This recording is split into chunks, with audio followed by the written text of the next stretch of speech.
صلو علی الحبیب صلی اللہ تعالی علی محمد صلی اللہ تعالی علیہ وآلہ وسلم۔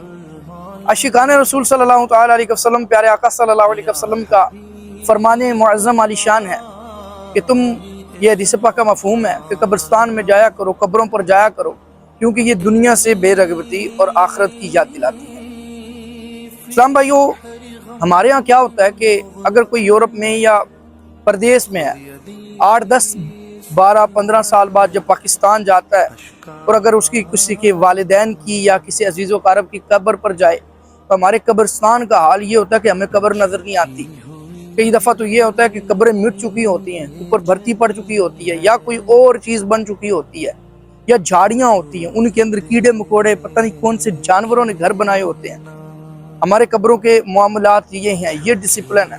میں آپ کو ایک چیز دکھاتا ہوں کہ یہ لوگ، یہ بظاہر یہ ہیں کفار ہیں، کافر ہیں، جو ہیں کچھ کرسچین ہیں، ٹھیک ہے، اور ان کے کیا حالات ہیں، لیکن انہوں نے اپنی قبروں کا ڈسپلن کیسے رکھا ہوا ہے، میں آپ کو یہ دکھانا چاہتا ہوں۔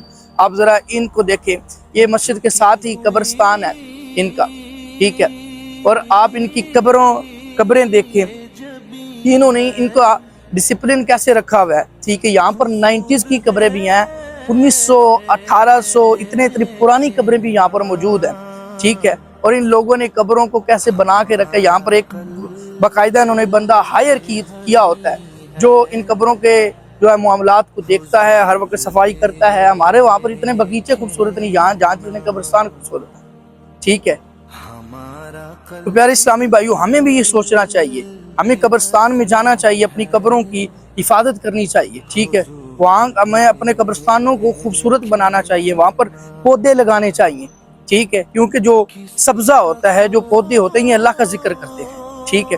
آج کل ہماری بدقسمتی تو یہ ہے کہ ہمارے پاس تو قبرستان میں جانے کا ٹائم نہیں، ہم جو ہے قبرستان میں جا کر فاتحہ تک پڑھنے کا ہمارے پاس ٹائم نہیں، کیونکہ ہم بیزی بہت زیادہ ہوتے ہیں، ہمیں تو خیر مرنے کا ٹائم بھی نہیں ہے، ٹھیک ہے، ہم اتنے بیزی ہیں۔ اللہ تعالیٰ ہمیں جو ہے ان چیزوں پر غور و فکر کرنے کی توفیق عطا فرمائے، اور اللہ تعالیٰ اس پر عمل کی توفیق عطا فرمائے۔ یہ بڑے اس طرح کے معاملات ہیں، وہ کہتے ہیں کہ قبر کا حال تو مردہ جانتا ہے، ہم تو باہر ہوتے ہیں، ہمیں یہ نہیں پتا، لیکن ہمارے اختیار میں کیا ہے کہ ان کے لیے اصالہ ثواب کریں، قبرستان جایا کریں، ان کے لیے فاتحہ پڑھا کریں، اور قبروں کا خیال رکھا کریں، قبروں کی صفائی رکھا کریں۔